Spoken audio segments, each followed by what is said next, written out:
सोने में शानदार तेजी। एमसीएक्स पर सोना करीब 300 रुपए की मजबूती के साथ 48,350 रुपए के ऊपर। कॉमेक्स पर भाव 1% से ज्यादा ऊपर, कमजोर डॉलर से मिल रहा है सपोर्ट।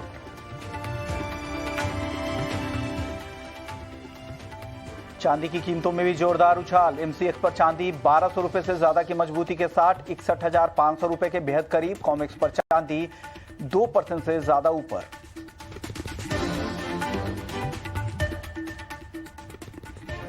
अमेरिका में स्टॉक घटने से कच्चे तेल की कीमतों को सपोर्ट। ब्रेंट 1% की मजबूती के साथ $74 के करीब। एमसीएक्स क्रूड का भाव 5,450 रुपए के ऊपर।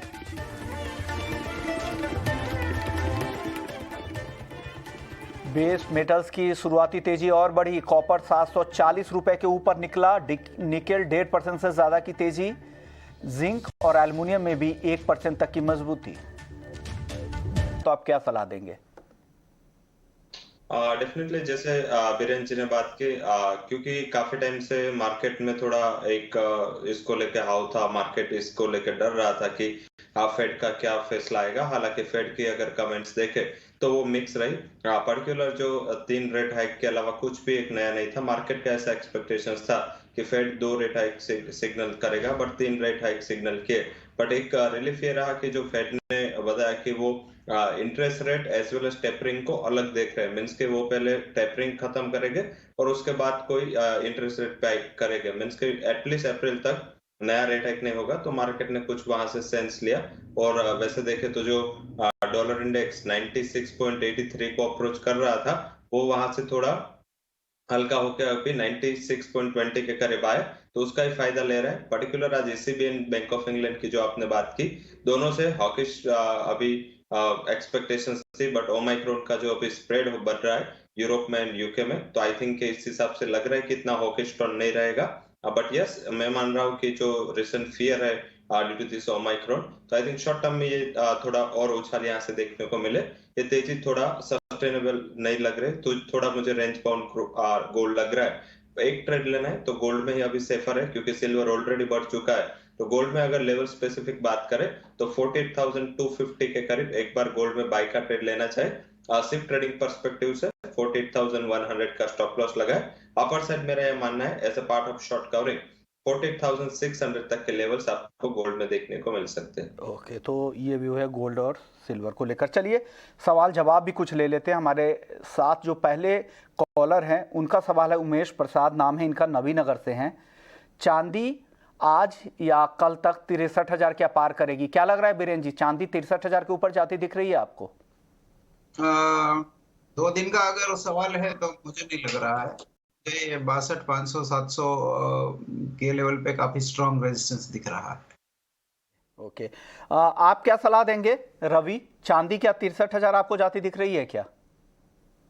शॉर्ट टर्म का अगर आउटलुक है उसको 15-20 दिन अगर रुक सकते हैं तो आप वहां पे 63,000 के लिए वेट कर सकते हैं। अदरवाइज मेरी ये एडवाइस है कि टाइम करेक्शन में ज्यादा पार्टिसिपेट नहीं करना चाहिए, क्योंकि टाइम करेक्शन ऑलवेज आपके पैशन को चेक करता है। तो जैसे बीरेन जी ने बात किया, आई थिंक 62,300 62,400 तक के लेवल्स अगर देखने को मिले तो आप वहां पे मुनाफा वसूली कर ले।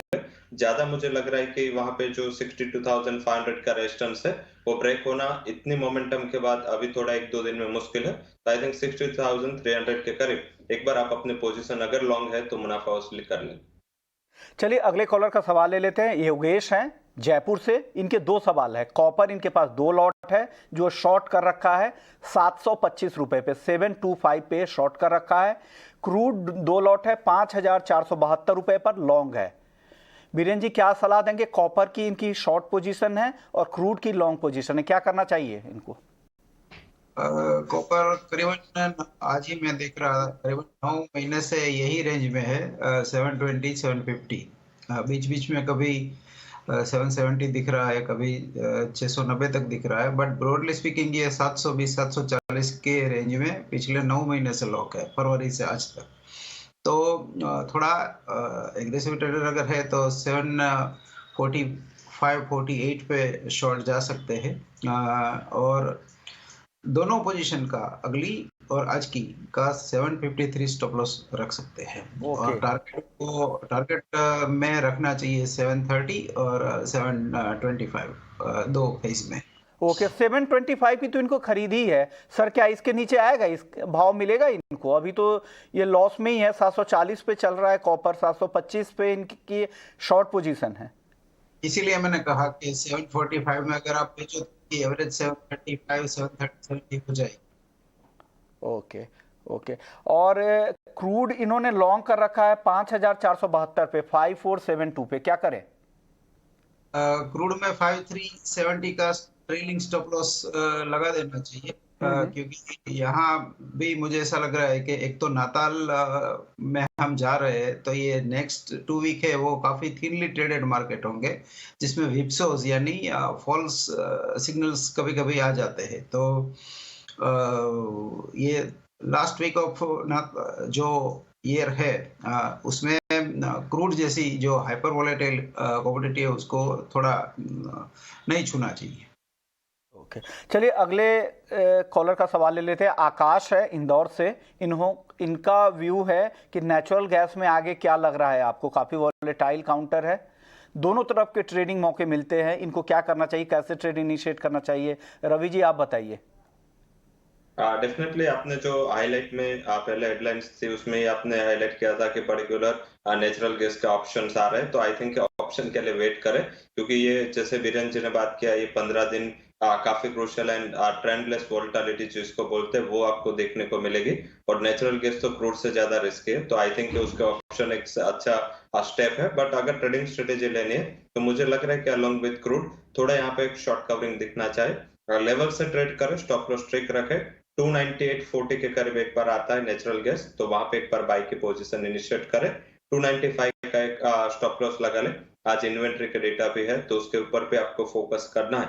आगे जाके मुझे लग रहा है कि 308 तक के टारगेट आपको 1 से 2 ट्रेडिंग सेशन में देखने को मिल सकते हैं। अगर इन्वेंट्री के पहले आपको अच्छा गेन मिले तो वहां पे मुनाफा कर ले, एंड इन्वेंट्री के पहले एक बार ये स्टॉप लॉस से आप कैरी कर सकते हैं। नई पोजीशन बनाने तो भी 298 अच्छा लेवल है, वहां पे एंट्री की जा सकती है। साफ राय है, 298 पे पोजीशन बनाए, 308 के टारगेट के लिए वेट करें। 295 का स्टॉप लॉस लगाना नहीं भूले, क्योंकि काफ़ी वॉलेटाइल काउंटर है। चलिए नेचुरल गैस को लेकर एक अपडेट ये भी है कि नेचुरल गैस का ऑप्शंस कॉन्ट्रैक्ट जनवरी में 17 जनवरी से यहाँ पर ट्रेड शुरू होने वाला है। सेबी से एमसीएक्स को इसके लिए मंजूरी मिल गई, तो एक अहम अपडेट है कि नेचुरल गैस का ऑप्शंस अब लॉन्च होने वाला है। चलिए अब अगले कॉलर का सवाल ले लेते हैं। जगदीश है नागौर से।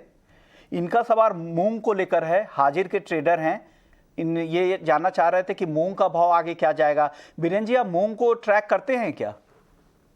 मूंग को मैं कम ट्रैक करता हूं, और इसकी शेल्फ लाइफ काफी कमजोर होती है। बहुत कम समय में वो खराब हो जाते हैं, डंक पड़ जाते हैं। प्लस ये फ्यूचर्स में भी नहीं होते हैं।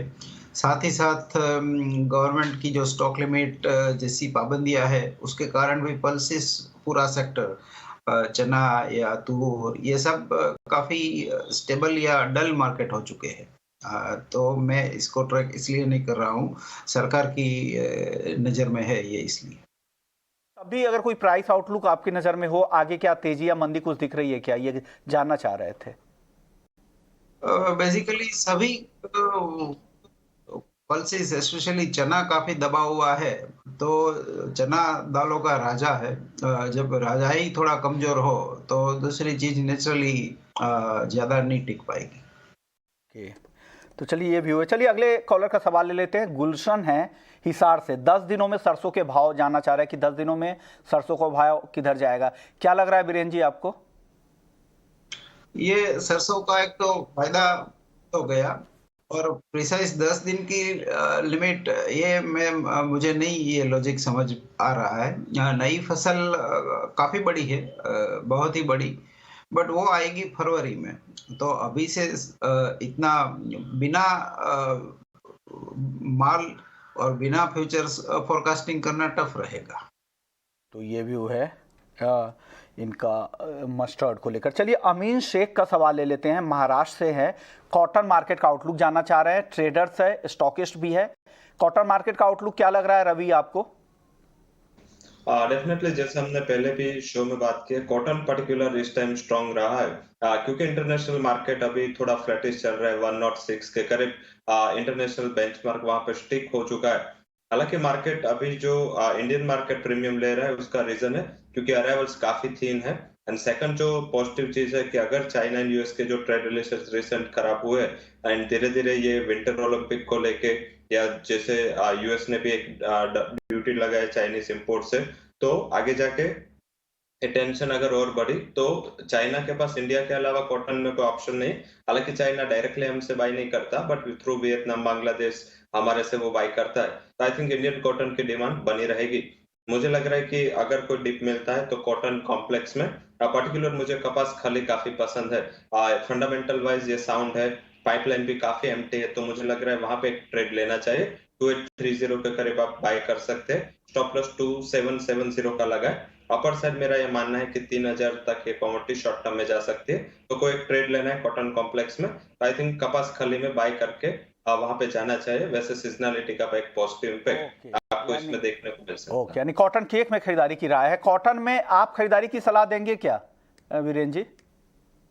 नहीं, फिलहाल मैं कॉटन सेक्टर भी थोड़ा पॉलिटिकल फोकस पे आया है। यहाँ स्पेशली टेक्सटाइल सेक्टर काफी स्ट्रांगली बिलीव करता है कि भाई ये इम्पोर्ट ड्यूटी हटाई जाए। एट दिस लेवल थोड़ा यार्न में भी डिस्पेरिटी है। मैं फिलहाल इस काउंटर को भी थोड़ा अवॉइड करूंगा। महेश है हैदराबाद से, गोल्ड का व्यू जानना चाह रहे थे। रवि, इनको टारगेट बता दीजिए, गोल्ड का ट्रेडर हैं। हाँ, गोल्ड में 48,600 तक का टारगेट आपको देखने को मिल सकता है। स्टॉप लॉस 48,100 का लगा है। अगर आप ऑलरेडी बाय है तो होल्ड करें 100 के स्टॉप लॉस के साथ। यहाँ से 300 पॉइंट की और रैली आपको 1 से 2 ट्रेडिंग सेशन में देखने को मिल सकती है। 48,600 के टारगेट के लिए आप वेट कर सकते हैं। चलिए, अगले कॉलर है नंदू सोनी है, बिहार से हैं। 5 लॉट सिल्वर मिनी के इनके पास है। 61,800 रुपये में शॉर्ट कर रखा है। सिल्वर मिनी शॉर्ट कर रखा है। वीरेंद्र जी, क्या सलाह देंगे इनको? बेसिकली यहाँ भी मार्केट काफी रेंज है, बट फिलहाल टेम्पररी एग्जिट ले लेनी चाहिए और आगे 63,000 62,800 के समथिंग वापस री एंट्री शॉर्ट सेट की कर सकते हैं। हाँ, हालांकि अभी भी इनके प्रॉफिट में ही है, तो ये ले सकते हैं। आप निकल सकते हैं यहाँ से ऊपर की तरफ वापस से फिर शॉर्ट करने की सलाह दे रहे हैं वीरेंद्र जी। चलिए, अगले कॉलर है विनय द्विवेदी हैं। क्रूड में मौजूदा स्तरों पर क्या करना चाहिए? रवि, क्या लग रहा है, करंट लेवल पर क्रूड में कोई ट्रेड बन रहा है? डेफिनेटली मुझे लग रहा है कि बाय ऑन डिप्स का ट्रेड लेना चाहिए। थोड़ी वोलेटिलिटी, हालांकि यहाँ पे एक अच्छी रिकवरी के चांस बन रहे हैं। इंटरनेशनल मार्केट की बात करें तो वहां पे मुझे लग रहा है कि 76 तक के एक लिमिटेड तेजी ब्रेंट में देखने को मिले। डोमेस्टिक प्राइसेस की बात करें तो अगर 5432 मींस 5430 5435 तक मिले तो वहां पे आप नई एंट्री बाइंग साइड कर सकते हैं। स्टॉप लॉस आप 5380 का लगाए। अपर साइड में मान रहा हूँ कि 5520 तक के लेवल्स आपको दिखने चाहिए। तो मेरी सलाह है कि आप डिप में बाय ले सकते हैं। एक शाम को या कल 1-2 ट्रेडिंग सेशन में एक अच्छी रिकवरी वहां पे दिखनी चाहिए। ओके, तो ये व्यू है क्रूड को 5,432 रुपए पे खरीदारी की सलाह दे रहे हैं रवि। 5,380 का स्टॉप लॉस लगा ले। 5,520 रुपए का टारगेट है। रवि जी, बेस मेटल्स में आज के लिए कोई टॉपिक आपकी तरफ से? बेस मेटल्स में मुझे जहाँ पे सप्लाई का डेफिसिट है, सप्लाई रिलेटेड कंसर्न से वो अच्छी लग रही, इंक्लूडिंग जिंक, एल्यूमिनियम, क्योंकि वहां पे अभी बेस मेटल्स में देखें तो डिमांड को लेकर थोड़ा ओमाइक्रोन का स्प्रेड है, वो थोड़ा कंसर्न रहेगा। बट जहाँ पे सप्लाई इश्यू है वहां पे मुझे लग रहा है कि लॉन्ग बेट लेनी चाहिए। एल्यूमिनियम मुझे पसंद है। 216 के करीब एल्यूमिनियम में बाई की पोजीशन ले। 219.80 का टारगेट है एंड स्टॉप लॉस में 214 के करीब रखूंगा। तो मुझे लग रहा है कि आगे जाके ये जो आज की रिकवरी हो शायद सेकंड हाफ में और वाइडन हो और उसमें एल्यूमिनियम एंड जिंक जैसी जो कमोडिटी है जहाँ पे सप्लाई रिलेटेड इश्यू है उसमें एक अच्छी रिकवरी देखने को मिलनी चाहिए। ओके, बीरेन जी, बेस मेटल्स में आपकी पसंद आज के लिए, आज इवनिंग सत्र के लिए लग रहा है कि कोई खरीद या कोई ट्रेड यहाँ पे आपको लग रहा है शॉर्ट के लिए? करंट लेवल से कॉपर शॉर्ट किया जा सकता है। 741 का हाल इन्हीं स्तरों पे से 745 का स्टॉप लॉस होना चाहिए। 730-31 का टारगेट रख सकते हैं। ओके, तो कॉपर शॉर्ट करने की सलाह 741 के लेवल पे। 733 रुपए का टारगेट है। 745 का यहाँ पर स्टॉप लॉस लगा ले। क्रूड पाम तेल इसमें बीरेन जी आपकी क्या राय होगी? दिसंबर कॉन्ट्रैक्ट में 1065 के आसपास अभी ट्रेड कर रहा है, यहाँ से क्या सलाह देंगे? करंट लेवल पे बाई करना चाहिए। 1090 तक का हम टारगेट रख सकते हैं और 1050 का स्टॉप लॉस रखना चाहिए। ओके, इसके अलावा बीरेन जी जीरे पे कोई कॉल बन रही है क्या? 16,000 के ऊपर क्या करना चाहिए जीरे में अभी? जीरे में भी ये करीबन इसकी जो टेक्निकल रेंज है वो 15930 इसका सपोर्ट रहेगा। अपसाइड में इसकी रेजिस्टेंस 480 की है, 16480। तो करंट लेवल पे यहाँ भी सेटअप है वो बाई साइड का है। करंट लेवल पे बाई करके 15930 का हम स्टॉप लॉस रखें और अपसाइड में 16400 का टारगेट रख सकते हैं। ओके, तो 16,100 पे खरीदने की सलाह है। स्टॉप लॉस 15,900, 16,500 के टारगेट के साथ आप जीरे में खरीदारी की सलाह दे रहे हैं। चलिए, एक और काउंटर एग्री में कैस्टर है जिसको लेकर रिपोर्ट ये है कि गुजरात में बुआई अच्छी है, उत्पादन भी ज़्यादा रहने की उम्मीद है। रवि जी, क्या लग रहा है आपको कैस्टर में अब? डेफिनेटली जो भी सोइंग था एकरेज का नंबर्स था वो पॉजिटिव था। हालांकि अभी भी उसको मार्केट में आने में 1 से 2 महीने का टाइम है।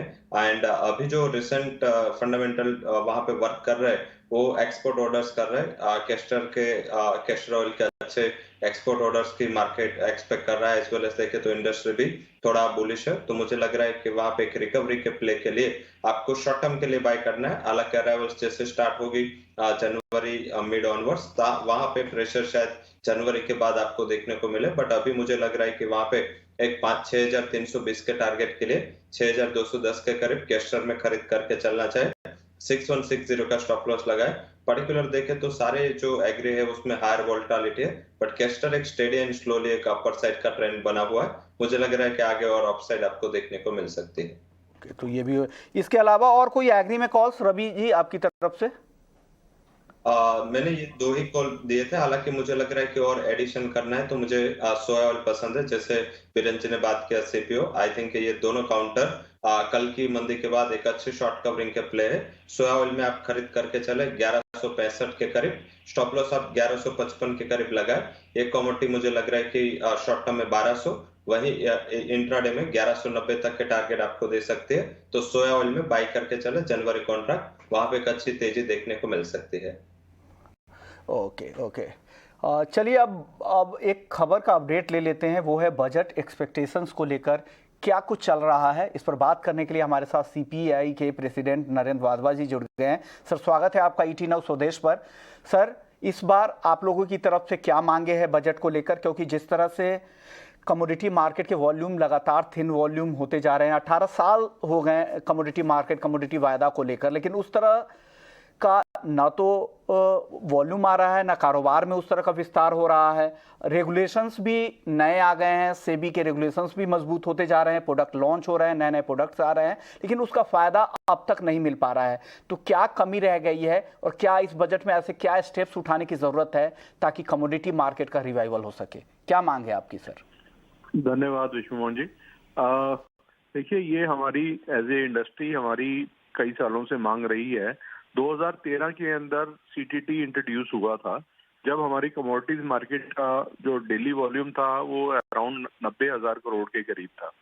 लेकिन आप देखें उसके जैसे सीटीटी इंट्रोड्यूस हुआ तो हमारे वॉल्यूम्स घट के 19,000 करोड़ और 20,000 करोड़ रह गए। और हमने ये कई सालों में ये प्रेजेंटेशन दिया है मिनिस्ट्री ऑफ फाइनेंस में, सेबी के थ्रू भी हमने कोशिश करी है कहलवाने की कि भाई ये इस मार्केट को अगर हमारे को बढ़ाना है तो इसमें कॉस्ट ऑफ ट्रांजैक्शन जो है उसको रैशनलाइज करने की जरूरत है। देखिए, हमारा एक नारा है कि मेक इन इंडिया, तो हम ये बार बार कहते हैं जैसे मेक इन इंडिया तभी सक्सेसफुल होगा जब हम ट्रेड इन इंडिया को भी बढ़ावा देंगे। और ट्रेड इन इंडिया को बढ़ाने के लिए जरूरी है हमारे को कि जो बिजनेस बाहर जा रहा है वो हमारे को वापसी लेकर आना है और उसमें कॉस्ट ऑफ ट्रांजैक्शन जो है उसको रैशनलाइज करने की जरूरत है। तो इस बार भी हमारी मिनिस्ट्री ऑफ फाइनेंस ने हमारे से प्रेजेंटेशन लिया है और मीटिंग्स हुई हैं, तो हमारा यही कहना है कि हमारे को इसको रैशनलाइज करने की जरूरत है। देखिए, जितनी कॉस्ट ऑफ ट्रांजैक्शन की अगर हम इसको एनालाइज करते हैं तो उसके अंदर 60% कॉस्ट जो है वो गवर्नमेंट लेवीज जो सीटीटी है या बाकी टैक्सेस हैं उसमें चले जाता है। और ये कमोडिटीज मार्केट जो है ये काफी कॉस्ट इलास्टिक होती हैं। हम कॉस्ट अगर इसकी ट्रांजैक्शन की बढ़ाते रहेंगे तो ये पार्टिसिपेशन यहाँ से हट के बाहर के देशों में ओवरसीज मार्केट में जाएगा। तो हमारा एक मांग तो सबसे बड़ी यही है कि सीटीटी को रैशनलाइज किया जाए। जो इनिशियली एसटीटी और सीटीटी के टाइम पर था कि 88E मिलता था, तो या तो वैसा दिया जाए और या इसको रैशनलाइज किया जाए। अभी 1000 रुपए पर करोड़ है, तो हमारी मांग ये है कि इसको कम करके, अगर इनिशियल ये ना सारा नहीं खत्म कर सकते तो 500 रुपए पर करोड़ पे इसको लेकर आए और 88E का भी हमारे को कहीं ना कहीं बेनिफिट देखा जाए इसके। ओके सर, इसके अलावा और भी कोई मांग आपकी बजट से क्या उम्मीदें हैं इसके अलावा? देखिए, हमारा एक और ये कहना है कि इस मार्केट को अगर हमारे को बढ़ाना है तो हमारे को नए कॉन्ट्रैक्ट्स लाने हैं। और आपको पता ही होगा, पिछले प्रोग्राम्स में मैं आपके चैनल पे आया था, हमने कहा था कि कई नए कॉन्ट्रैक्ट्स आने वाले हैं। 14 कॉन्ट्रैक्ट्स हैं जो कि मिनिस्ट्री में आए हुए हैं सेबी की तरफ से। तो अगर ये अप्रूवल आएगी तो ये काफी मार्केट में बढ़ावा आएगा, वॉल्यूम्स बढ़ेंगे। दूसरी एक और चीज है कि हमको स्पॉट मार्केट से इस मार्केट को लिंक करने की जरूरत है। तो उसमें जितने भी हर्डल आ रहे हैं, जैसे इलेक्ट्रॉनिक इनाम था, वो अभी नहीं चल पाया। हमारे को कोशिश करनी चाहिए कि कहीं ना कहीं हम इसको स्पॉट मार्केट से लिंक करें, जिससे कि इन मार्केट्स का real benefit agriculturist, real user, arbitrageurs जितने भी हैं इनको हो सके। उसके अंदर एक बहुत बड़ा स्टेप है जो कि हमने लास्ट टाइम भी लिखा था कि जो जीएसटी है, जो डिलीवरी सेंटर है वो सारी जगह नहीं है। जिन स्टेट्स में है, अगर मेरे को डिलीवरी लेनी है तो वहां पर मेरे को जीएसटी के रजिस्ट्रेशन की जरूरत है। तो हमारा ये मानना है कि कोई भी डिलीवरी जो एक्सचेंज प्लेटफॉर्म से आ रही है उसको आईजीएसटी में लिया जाए और इसमें मेरे को रजिस्ट्रेशन कराने की जरूरत नहीं पड़ेगी। एक ये हमारी सेकेंड मांग है।